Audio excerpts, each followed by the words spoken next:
IPMNation.com. All Natural Being.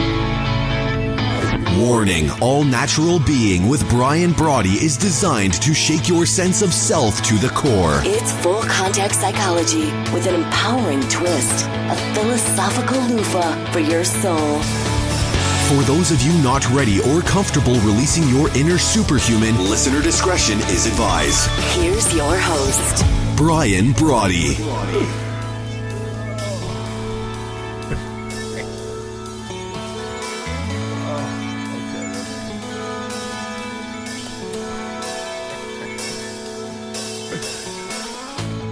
Welcome to All Natural Being. I'm Brian Brawdy. Sorry, I got a little carried away there. Had the monitor played up a little loud because I think this is the 76th. Oh, by the way, welcome. If I did All Natural Being, I'm Brian. Well, celebrating the 76th episode of our little get-together, our little shindig, whether you come in the mornings, 7 to 8 a.m. Eastern, for the live version, or you come back later in the morning, like 11 a.m., or maybe in the evening, 8 p.m. Eastern, here on IPM Nation. You come back, or iTunes, maybe, tune in, some of the other places that we're airing now. If you come and check out what's going on in the show, I want to take the time to thank you. And I'm laughing at myself this morning because I think after 76 episodes, I may very well have figured out the timing, the delay. Geez, I wish I had known before we had like a broadcast delay switch. So that every time I say crap, which I take some bunk for, I could go, oh, I get a chance to correct that. But it's live, and what are you going to do? And I can barely figure out how to work the gear I have here to get to you live. Monday through Friday, 7 to 8 a.m. Eastern Time. But I said yesterday on Facebook, and I suspect on Twitter as well, excuse me, wanted to thank everyone for making us the number one show here on IPM Nation. If you think back when we started 76 episodes ago, back on April 1st, I had friends go, is this an April Fool's joke? If only they would have known. But I want to thank you for hanging out with me, or live or any of the rebroadcast versions, and making us the number one show. And I have to tell you, I'm fired up about the fact that we're number one for the very simple reason that I think this is a show about you. And I ran a little behind this one. We're not going to have time to get to it today, so maybe we'll focus a good bit more our attention on it. Maybe tomorrow. Who knows? You know how my mind works. But I was almost late getting into the studio because I had to go and wash my hands. And I even put some eye drops in. I got some little maximum relief eye drops in because I spent a half hour this morning reading this article in the New York Times that just, it's all about, it's a philosopher from a big think tank wanting to use what he perceives to be the latest cutting-edge neuroscience to basically say you have no clue who you are, you have no observer, that you just might as well pack it in, right? Just might as well have a big garage sale, sell everything you own, then head down to the ocean. But in any event, I had to wash my hands because like the article was so aggravating that I was just like, because you know why it was aggravating me? Why I had to wash my hands? I even wanted to wash my eyeballs out after I read it. It's because he doesn't believe in you. He doesn't believe in your ability to manifest your own destiny. And it'd be okay if you go, well, Brian, there's a First Amendment guaranteed right to say whatever you want. Absolutely agreed. Absolutely get that.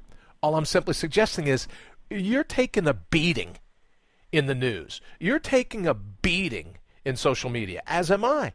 And after a while, you just have to chuckle to yourself and go, all right, brainiac. Yeah, all right. There's no hope. All hope is lost. You, me, Dante, standing, standing at the door of hell. All hope's lost. What are you going to do? Pack it in. Apparently there wasn't even hope left in Pandora's box after everything else was let loose on the world. And I'm thinking, how does it benefit these people to keep beating up on human ability, on your ability? So it doesn't surprise me that we're number one, because as I said, all these brainiacs, little plastic pocket protectors, right? You know, I want to make sure I don't get any ink on my shirt. Little plastic pocket protectors running around, constantly throwing you under the bus.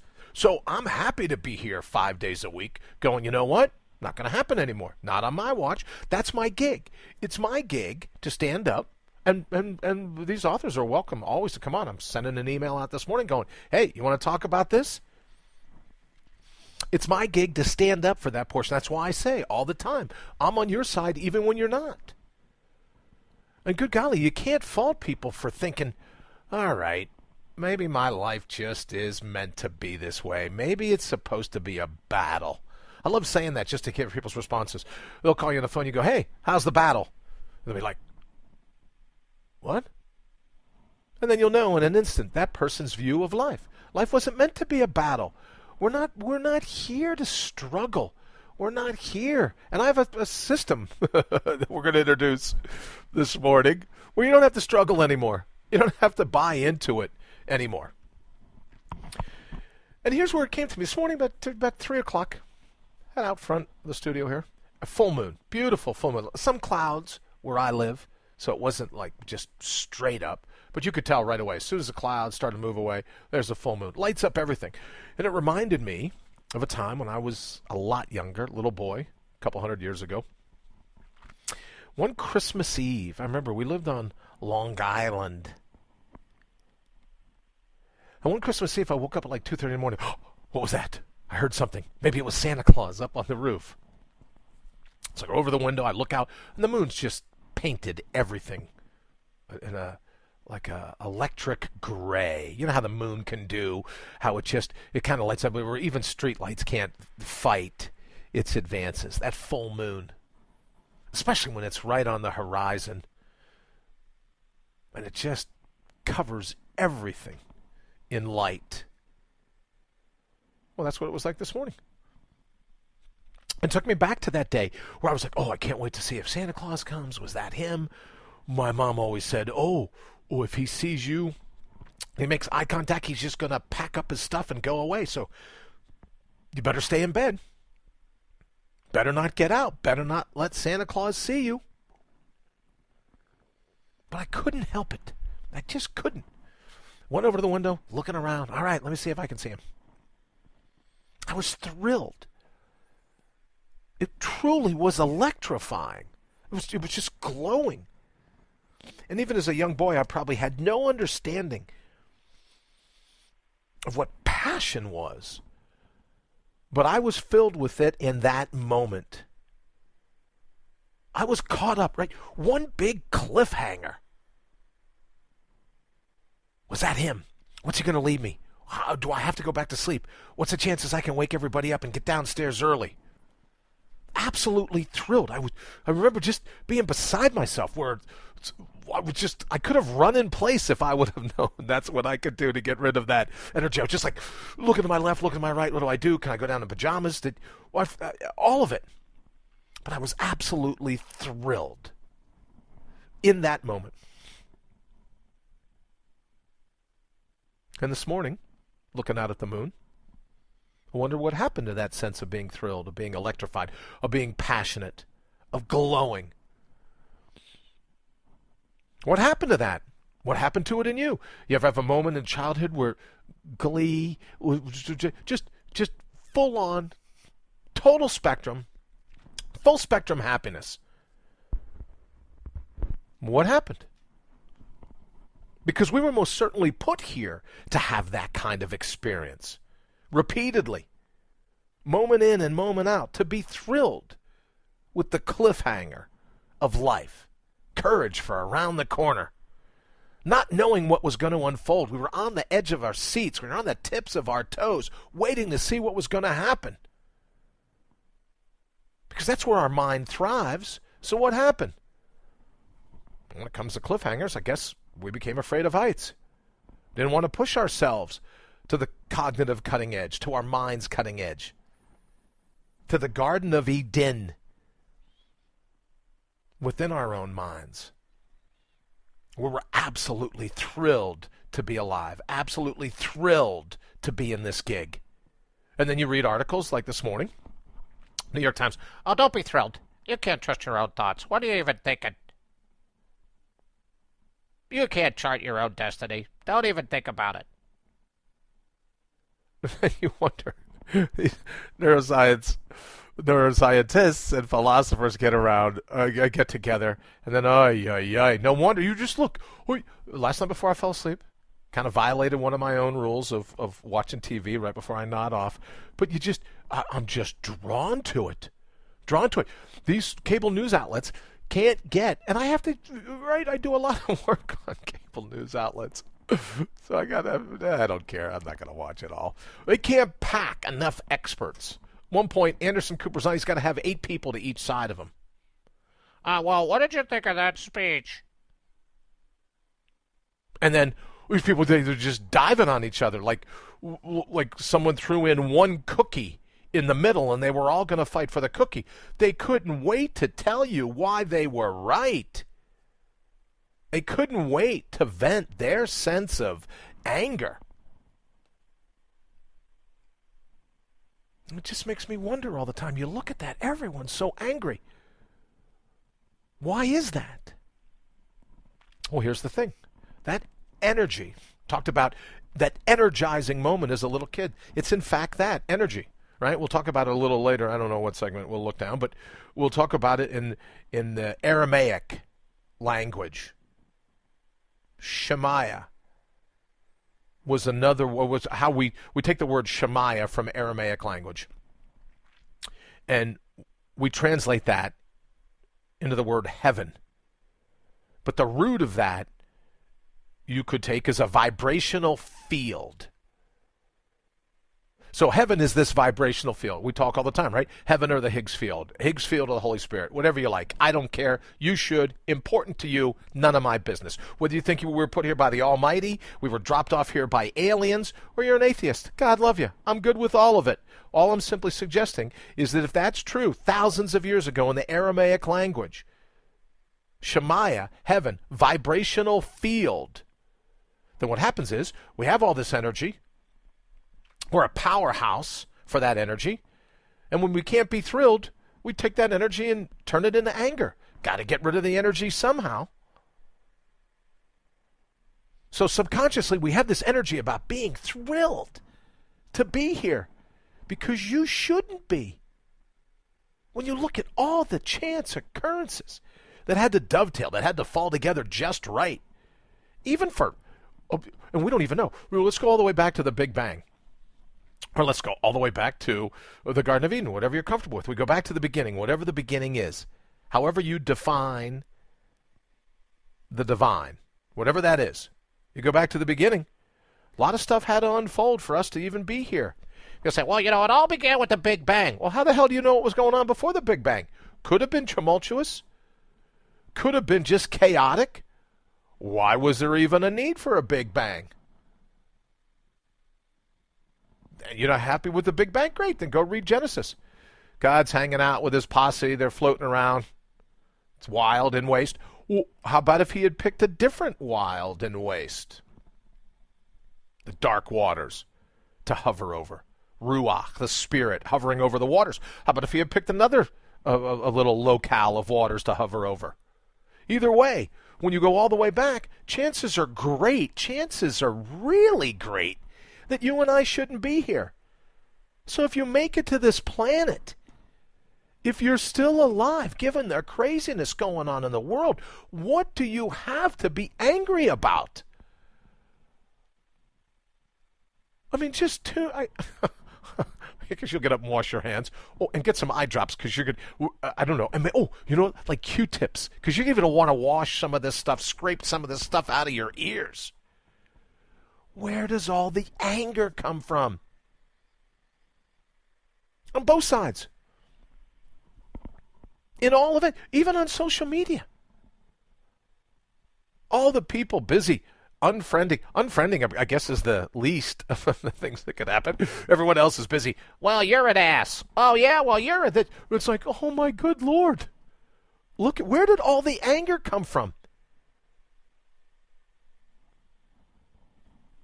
Let's jump into the anaerobic aphorism for today, and then we'll do a quick little break so I can get a sip of water, and then we'll talk about it. Where did all the anger come from?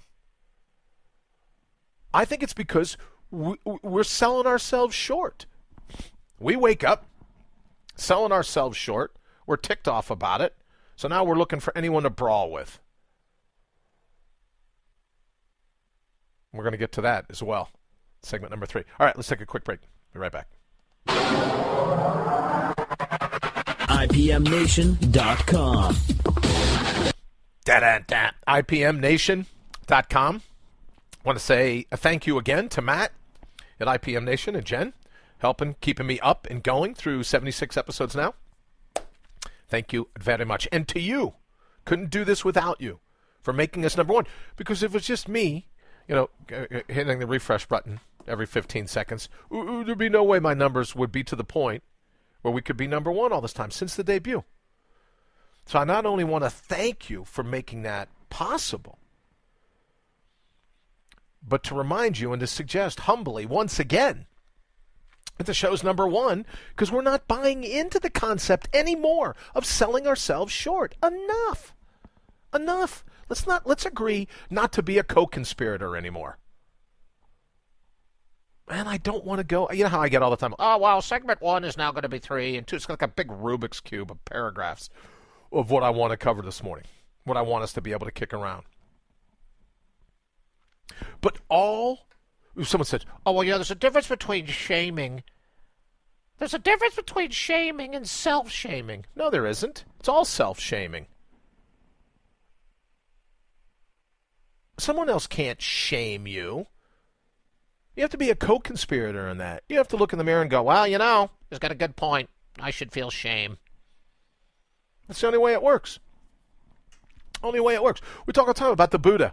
Buddhist guy screaming at him, Buddha's busy on the soapbox or under the Bodhi tree, trying to tell everybody what he's found, why they should feel electrified in life like I did that little morning thinking Santa was on the roof. Why we should be electrified, and there's a heckler.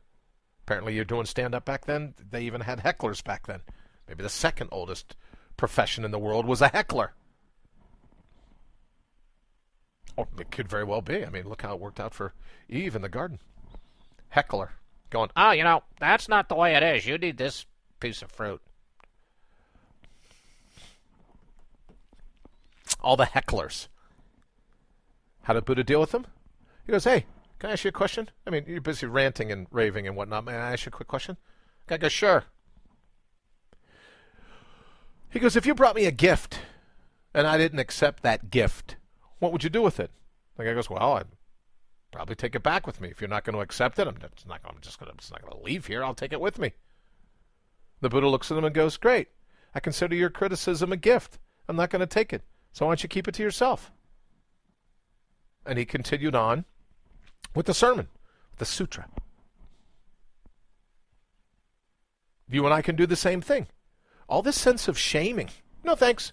I'm closed. We're not taking new orders today. Send it all to voicemail. Why be a co-conspirator? Why be a cushion looking for a pin? That's what we're going to talk about today, our 3 segments. All right, let's run to this. Segment number 1, Fear and Loathing in the Mirror. We're going to channel a little bit of our Hunter S. Thompson. Buy the ticket. I love this line. Buy the ticket, take the ride.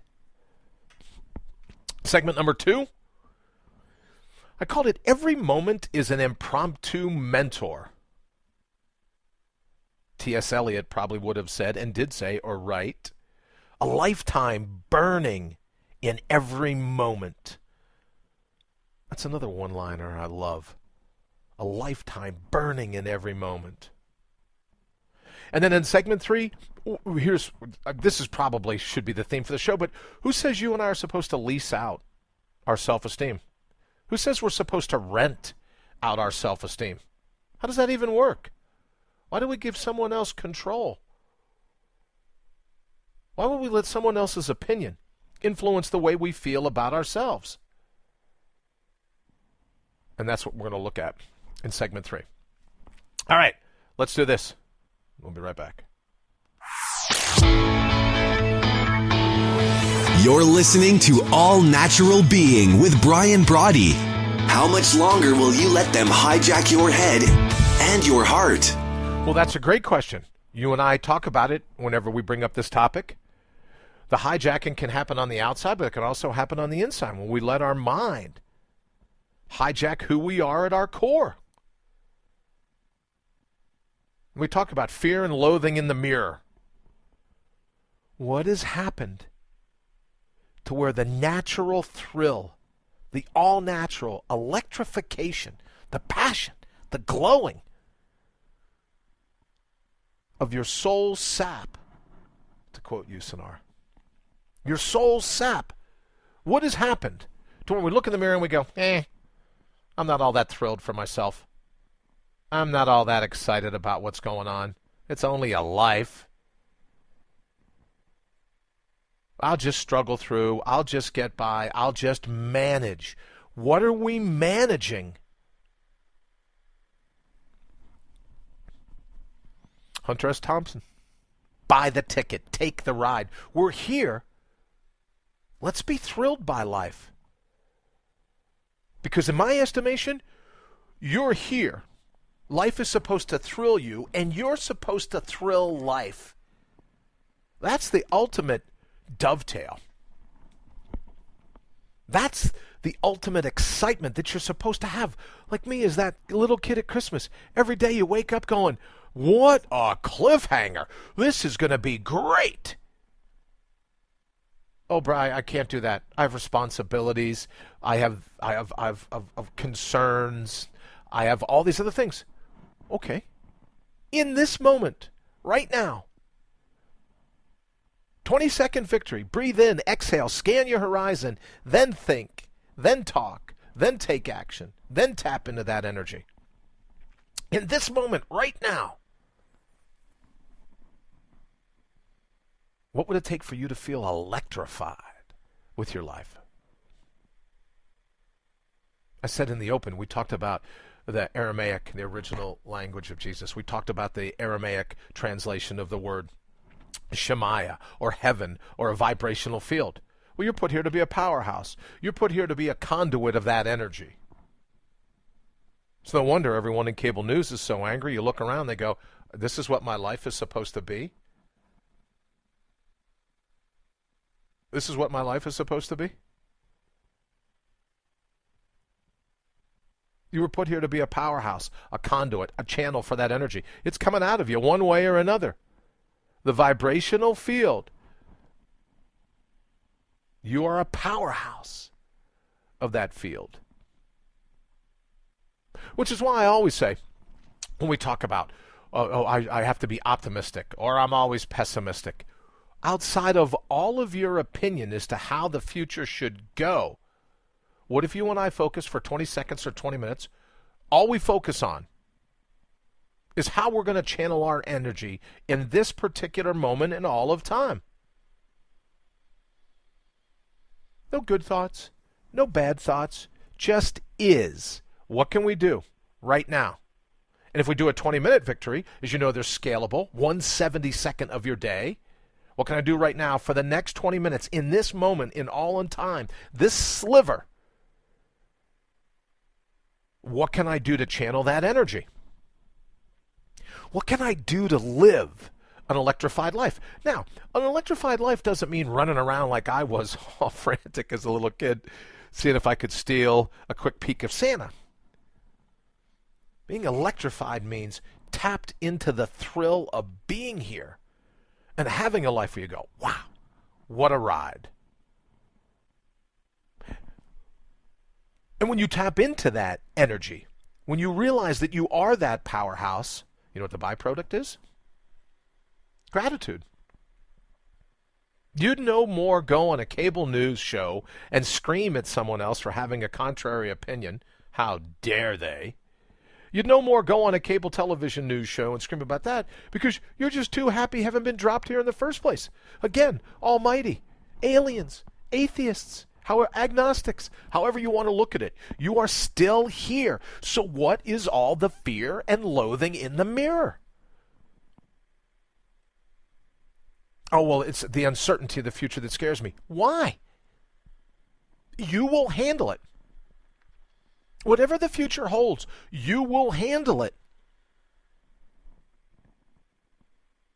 Now, some will handle it a little bit better than others because when these thoughts pop up, whatever they are, whenever they are, wherever they are, well, that's a positive thought. Don't buy into it. Well, that's a negative thought. Well, don't buy into that either. Let's just break the habit, because the fear and the loathing in the mirror comes when we buy into either something positive or something negative. Because they're thoughts in our minds. When we sit back in our all-natural being, when we're in the cockpit, when we're the one driving the bus and we sit back and go, oh, that's an optimistic thought. Oh, that's a pessimistic thought. And we let them pass. We just let them pass. We're an observer of the thoughts. We are not our thoughts themselves. Now people are going to go, no, it's important in life to have a positive attitude. No, it's important in life to live in the moment and not have an attitude about what the future's going to hold. Imagine, just for a 20-second victory, you sit back, you go, that's an interesting thought. There's another one. That's optimistic. That's pessimistic. That's unrealistic. That's a little rational. Whatever it is, you just let the thoughts go by. You ever go out for a walk in a field or a forest and you come back and you have those little burrs? I think the scientific names are like lop seed or stick seed. But those little seed pods from plants and trees crawling around on the ground or on bushes, and some of them. And then you brush up against them, you get back like they're all over your shoes or your boots or your socks or your pant legs, depending upon what you were climbing through. Those little burrs. Well, that's what happens in the human mind. Lop seeds and stick seeds are no different than positive or negative thoughts. But our mind gets covered in them. We're shellacked in them. All-natural wood, the all-natural grain that is your all-natural being, doesn't stand a chance. It's buried under all of these, oh, things are going to be great, or, oh, things are going to be horrible. Well, the brilliance of the cliffhanger is that you can say in this moment, things are going to be. And no matter what they are, I'm going to handle it. The good, the bad, the up, the down, the left, the right, the pivots, the swerves, the lapses, the lunges.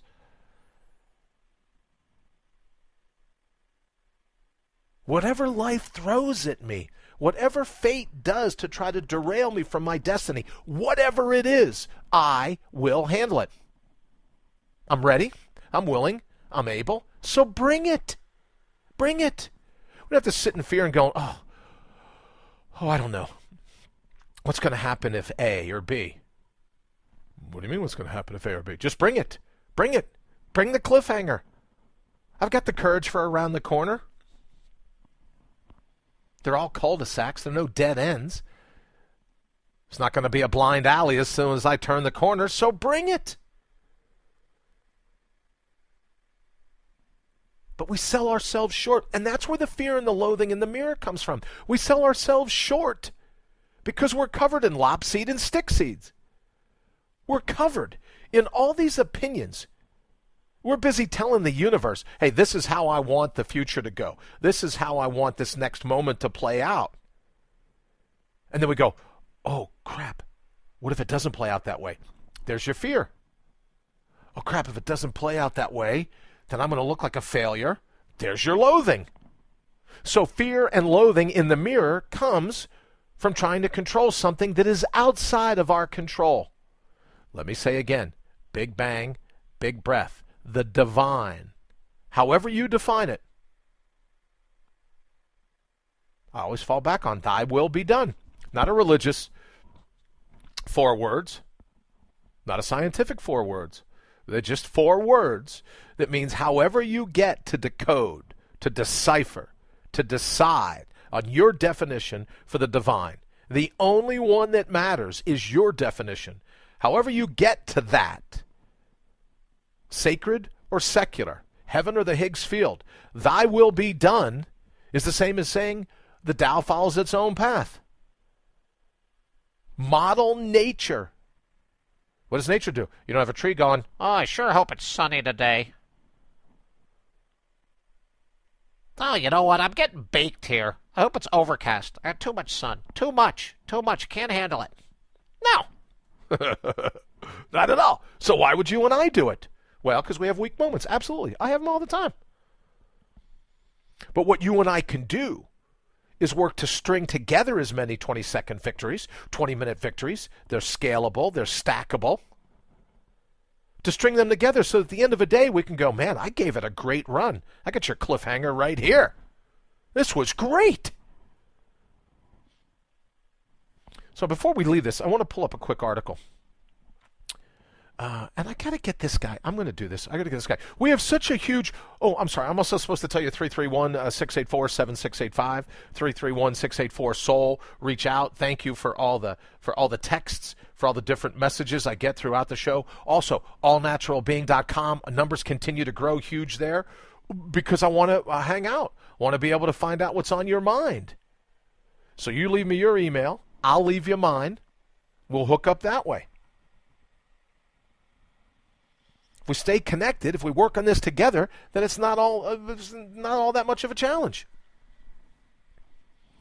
For me, and I think it's the greatest gig in the world, I'm simply here to be, the pumice stone. I'm the loofah. I'm the eraser at the end of a number 2 pencil. Why is that such a passion of mine? Because if I can erase some of those lop seeds and stick seeds, some of those blind spots, if I can take the pumice stone to your amnesia, once you find out who you really are, life's going to be a great gig. So I guess you could say I'm an advocate for you. The real you, the true you, the all-authentic you, the all-natural being, the superhuman that sits within you. I'm an advocate for that energy because you are that powerhouse. Everyone wants to be pissy. Oh, no, I'm not that powerhouse. Life's just beating me up. No. You're a powerhouse. And that's why every chance is a second chance to remind the world that you are that powerhouse. Take away all the lop seed, all the stick seed, all the opinions, all the hopes, all the blind spots, all the apathy, the atrophy, the amnesia, right? Our steps. We look at ourselves and go, what are you going to do? Well, that's the apathy. What does apathy lead to? Leads to the atrophy. Sorry for all the A's. What do you want me to do? It's just the way it worked out. That leads to all the atrophy. Because our mental muscle goes, what's it worth? Why don't I just fold? Meet them halfway? Why don't I just cave? Why don't I just tap out? It's really not all that big a deal. There's your atrophy. And pretty soon, when you need to call on that mental muscle, it's gone. You have an amnesia. You forget who you ultimately are. Well, I haven't. You are a being of power. You are a powerhouse. You are a conduit to the very field that you came from. Now, I know, I always get in trouble. I have to tell you, that's the detriment of doing a live show every day because you just, there's no producer here going, oh, Bri, please don't say this. Don't do it. But I have to tell you, right, because I have no filter. I look at companies, I look at Ancestry.com, and I saw one the other day. Oh, I thought I was X, but then I had my DNA taken, and I found out I was Y. So now I'm going to start dressing a different way, eating a different type of food. I'm going to read different literature, which I'm all over. Hey, I dig difference. Do it every day. Your neurons dig it. Why shouldn't you as a whole package? They dig the new. They dig the exotic. They dig the adventure. The neurons dig the improvisation of the moment. All I'm suggesting is, if you really want to know your ancestral DNA, it's in the dirt of this planet. You are powered. You are a being of power. The same power that powers the sun, that powers the universe, heaven or the Higgs field. That is your power. And I'm not being positive. I'm not being negative. Just being. And all the scientists will say, well, that's too philosophical for me. Tough crap. Don't care. Oh, God. Tough nerds. Maybe that's the word I'll use. I won't say crap. I won't say the C word anymore. I'll just say nerds. Tough nerds. Because underlying all the reasons, all the division, all the craziness, underlying all of that, we do share a commonality. And this isn't a commentary on all the craziness going on in the world now. I'm talking about you being a portion of that actual power, a being of power. There's an article over on Cyblog. Let's do this real quick. Hey, Brian, would you? All right. The title of the article. Dr. Jeremy Dean. It's just a great, I do enjoy it. We're going to get him on the air. I started this by saying we got to get him on the air. We got a lot of cool stuff coming beginning of August. And it's my fault because I say, oh, we're going to be doing this, we're going to be doing that. And I get out and I try to learn the gear and I'm trying to do this and do that. But we have a full video component coming. We're going to be doing a bunch of stuff on Facebook Live. They're going to be call-ins. We're going to interview people. Oh, next week I got people coming to hang out with me in the studio. Had some friends, some listeners, some acquaintances go, oh, man, where are you when you do that show? Can we come and hang out? I go, yeah, I'm going to let them bang the gong. They run around in here. Oh, maybe they could take one of my katanas to the stand-up bozo Weeble, the big Weeble. My studio audience is a bozo punching thing for the boys. So that's my studio audience. They can come and hang out and with bozo and bang the gong. So I'm going to be doing that. So I'm very excited about what August is going to yield. And again, thank you, because I couldn't be doing this if it weren't for you all. So I super appreciate it. All right, let's get to the blog, because Jeremy's going to be one of the guys I hope to reach out to. An interview. Title, Think Twice Before Overdoing the Positive Thinking. Cautions, well, actually a handful of psychological studies. He focuses on one here. Talks about the unexpected negative effect of positive thinking. Oh, no, Brian, don't throw optimism under the bus. We got a club. The Optimist Club. We can't. No, don't do it. No filter. Okay, dreaming about positive events, quote, in the future, makes you feel better now, but it may make you feel worse later on, new research finds. Quote, the more positively people fantasize about the future, the more depressive symptoms people experience up to 7 months later, this new study found. The findings kick against the ubiquitous, the ever-present, everywhere you look, can't get away from it, self-help advice. Some might call them self-help industry tactics. Wait for it. The findings kick against the ubiquitous self-help advice to think positive. But let me ask you, given a human mind, why don't we just think? Why does it have to be one or another? Why are we trying to hedge our bet? Hedge our bet against what? No matter what the future unfolds for us, we're going to handle it. We're going to handle it. What are we going to hedge our bets against? Professor, I always get in trouble, but Gabriel Oettingen, who led the research, said, quote, our findings suggest that as pleasurable and helpful as positive fantasies are for depressive mood in the moment, they can be problematic and cumbersome over time. The reasons for the dangerous effect of positive fantasies may be down to the lack of effort. People who fantasize about the future tend to put less effort in when tomorrow becomes today. Quote, the problem with positive fantasies is they allow us to anticipate success in the here and now. That's one of the problems that you can have with it. Another one is that instead of having an attitude about how the future should be, what if we're just alert in the moment? Is our sense of self, have we sold ourselves so short that we think we can't survive a negative thought? We can't survive a negative thought in the future, or we've had so many negative thoughts, again, so many negative lop seeds and stick seeds, the burrs.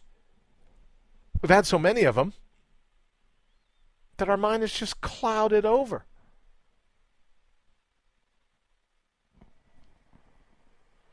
Article goes on to say, quote, people who had positive expectations about finding a partner recovering quickly from surgery, or passing an exam did better than those whose expectations were negative. No doubt. Quote, the modern era is mocked. There's a Freudian slip. Mocked. I'm mocking you. I'm mocking you. The modern era is marked by a push for ever positive thinking. And the self-help market, self-help industry tactics, the big business of the motivation industrial complex, $9.6 billion industry that continues to grow. Oh, you got to think positive.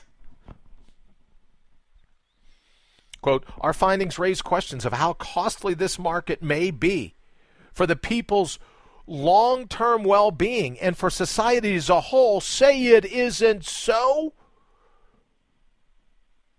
The higher consciousness cartel isn't looking out for us? No.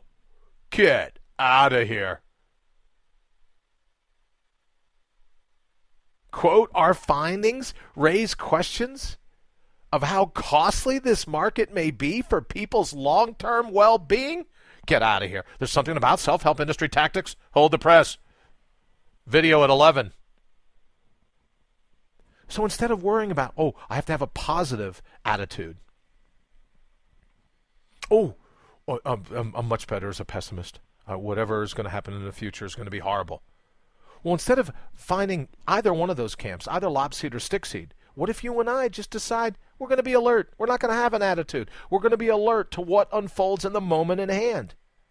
That's what we're going to do. We're going to be alert. We're going to have a visual acuity to what's unfolding right now in this moment, this sliver of time. We're going to tap into truly unimaginable power of living life in this present moment.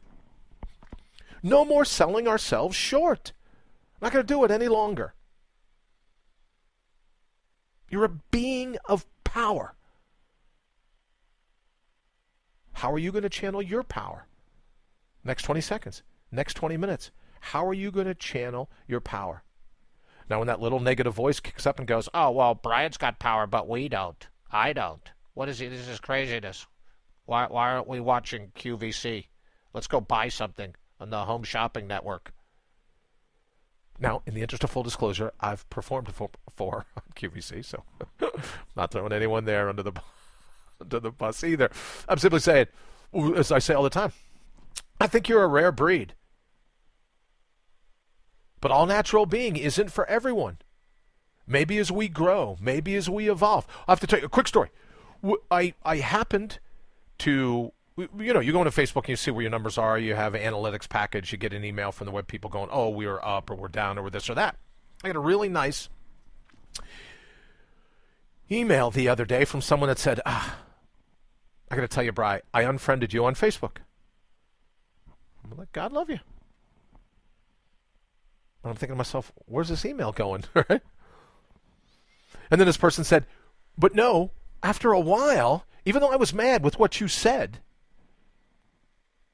about a week later, I found those words like they kept just ricocheting around in my mind. And then it dawned on me that you were telling the truth. That I'd become so accustomed to buying into my baggage that I didn't want to see my brilliance. So now I'm back. This isn't easy stuff. All natural being. Being a person of power. It doesn't mean exterior power. So you have the power not to sell yourself short. Because it takes a power not to sell yourself short. Especially when all you have to do is open a magazine or a web page or listen to the news. Like the New York Times article this morning. Oh, don't worry. There's no center in you. It's all pontification. It's all just you guessing. All natural being isn't for everyone. So maybe self-help industry tactics are exactly what you need. Apparently you don't want to go buy heroin or cocaine. So you'll come up with some other fix. But in the end, your all-natural being sits there. It's the one that ultimately will vote. It's the one that in our final moments, when we look back, was I me? It's not going to be positive. It's not going to be negative. It's not going to be optimistic. It's not going to be pessimistic. There will be a vote where all the fragmented parts of you and me, those fragmented parts come together and go, hey, did they give, did he, did she give it their best run? Did they bring their A game? Were they alert to all the clues, all the tips, all the things we were trying to do in the moment to show them how to manifest their destiny? Did we take advantage, or did we sell ourselves short? I don't know when, but you and I know that day is coming. And I, for one, like you, don't want to be in a position to have to hang my head and say, no, I was given a bag full of natural resources, and I let them all just drift away. All right, we'll be right back. You're listening to All Natural Being with Brian Brawdy. Because it's never too late to take your life back. All right, it's never too late to take our life back. So what can we do right now today? You're like, okay, I'm in. I'm ready. I'm taking my life back right now. I'm not going to sell myself short any longer. Not going to happen. What can we do right now?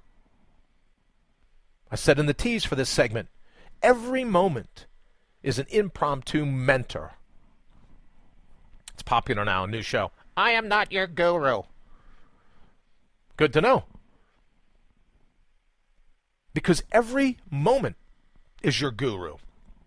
Every moment is an impromptu mentor. As T.S. Eliot called it, a lifetime burning in every moment. Or Paul Coelho. His quote, I love this. The magic moments go unrecognized. And then suddenly, the hand of destiny changes everything. Great. So, he would call it the hands of destiny. I would call it fingerprints of providence. You're welcome to call it whatever you like. But if you and I are a tracker, we're in the labyrinth, we're out looking for clues, we're an investigator, and we're not blinded by whether we're going to find something optimistic or pessimistic, something good or bad. Our all-natural being has to bubble up, because without the lop seed and the stick seed, what do we got? Without all the baggage, what do we got? We got our all-natural being. Again, Paul's quote, the magic moments go unrecognized, and then suddenly, the hand of destiny changes everything.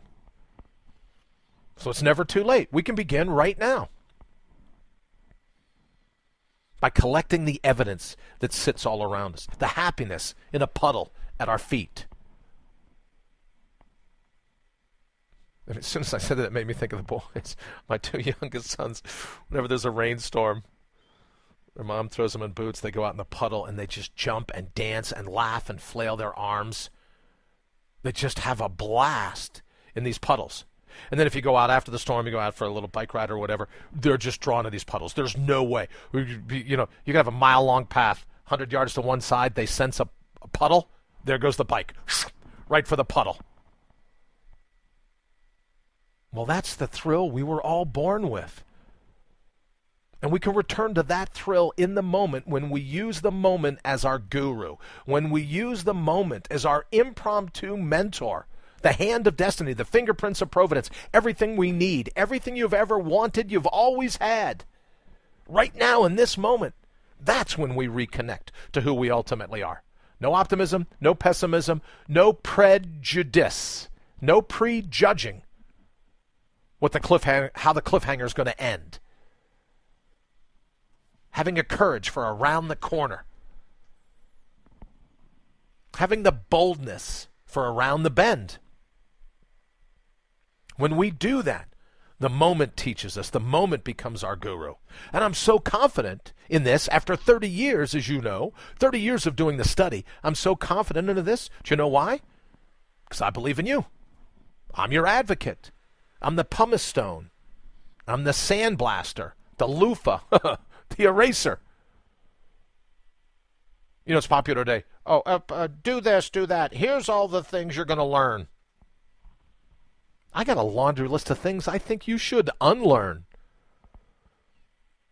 Because if we strip away all those things we've learned, what do you got left? Your all-natural being. Am I being philosophical? No. Am I being spiritual? No. Am I being scientific? No. Blend them all together. Sooner or later, you and I distill down when we get back to our core. There has to be, there is, an underlying all-natural being.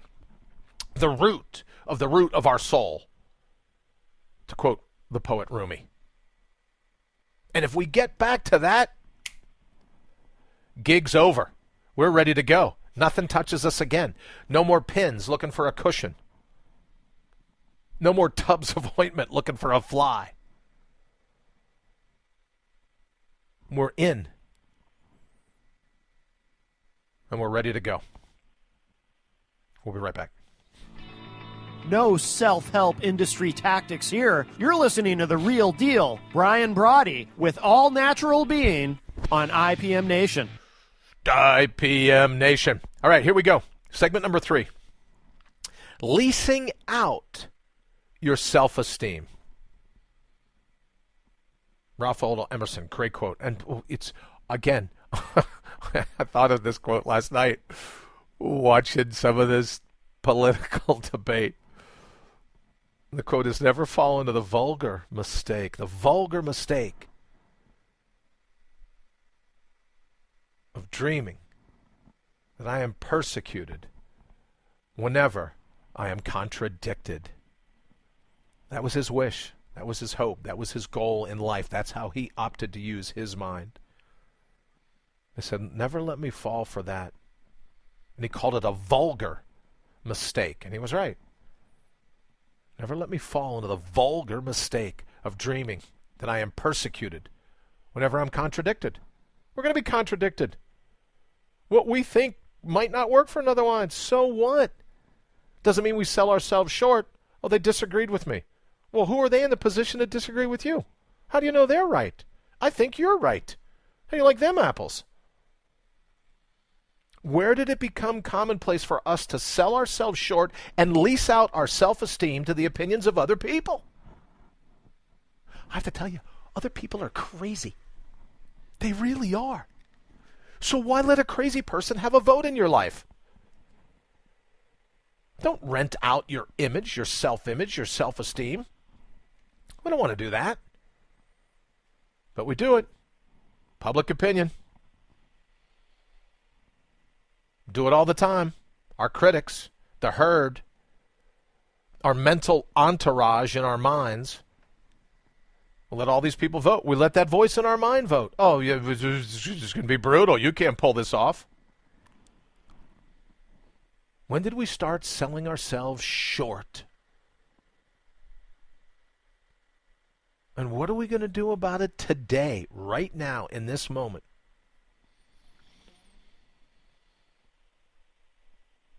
An article that I found this morning on life sciences and medicine over at newsmedical.net.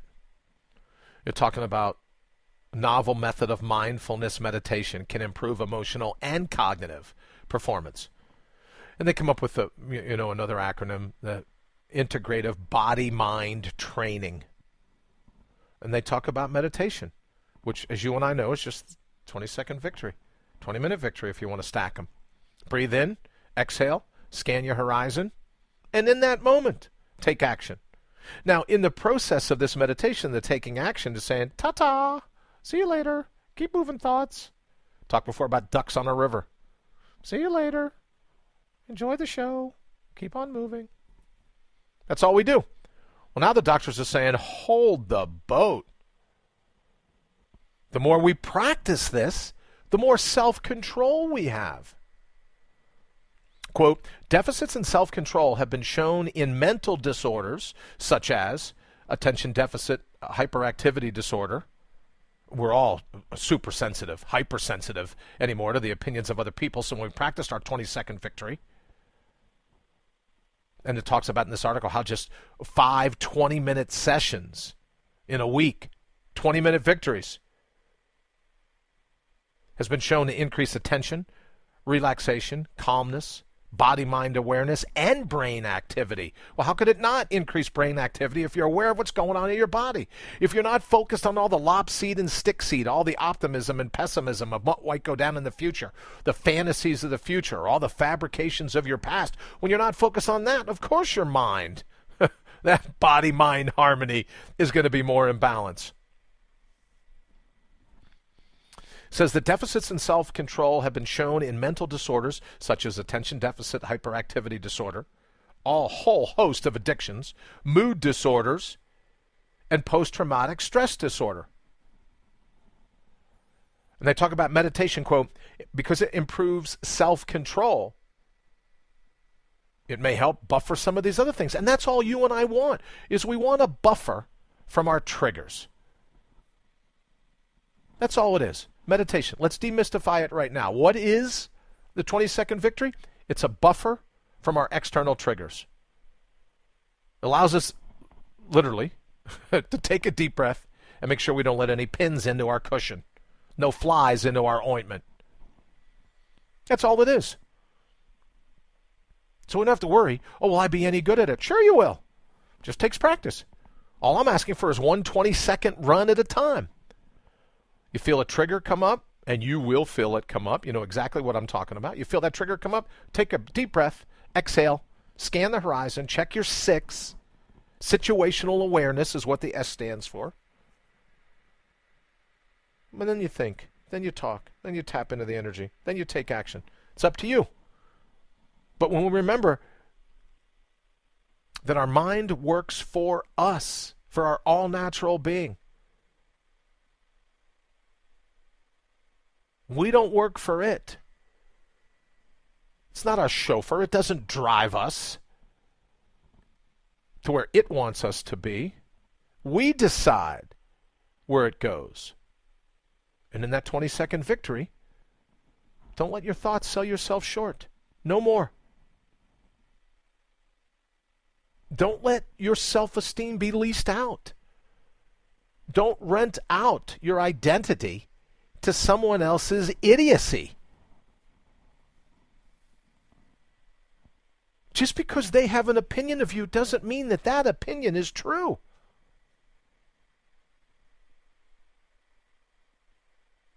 And as Emerson said, never let me fall into the vulgar mistake of dreaming that I am persecuted whenever I am contradicted.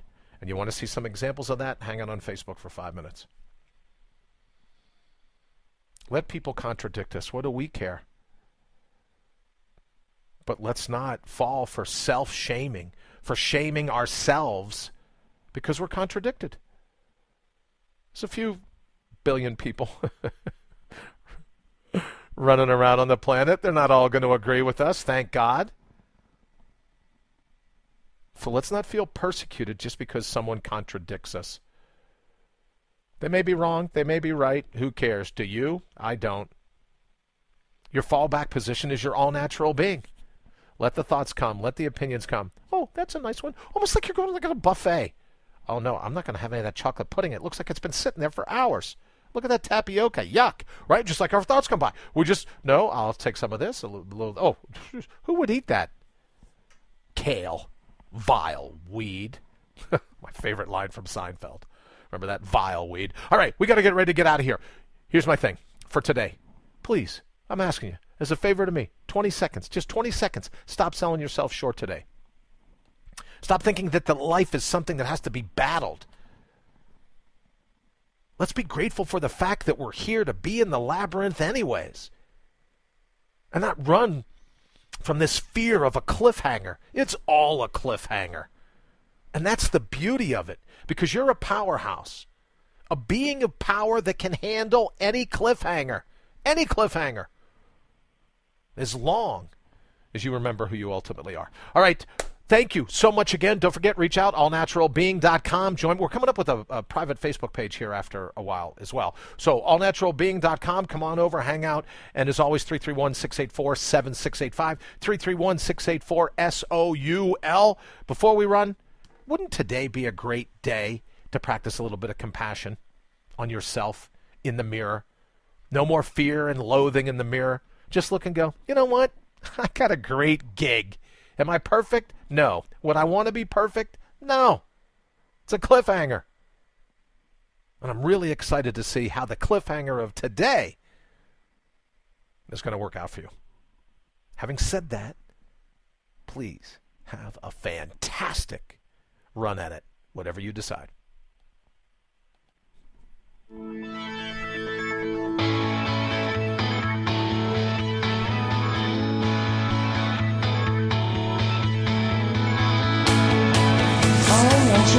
You've been listening to All Natural Being with Brian Brawdy. Join us live every Monday through Friday, 7 to 8 a.m. Eastern. Also, check us out around the clock at allnaturalbeing.com. Until then, always remember to bring your own bold. See ya!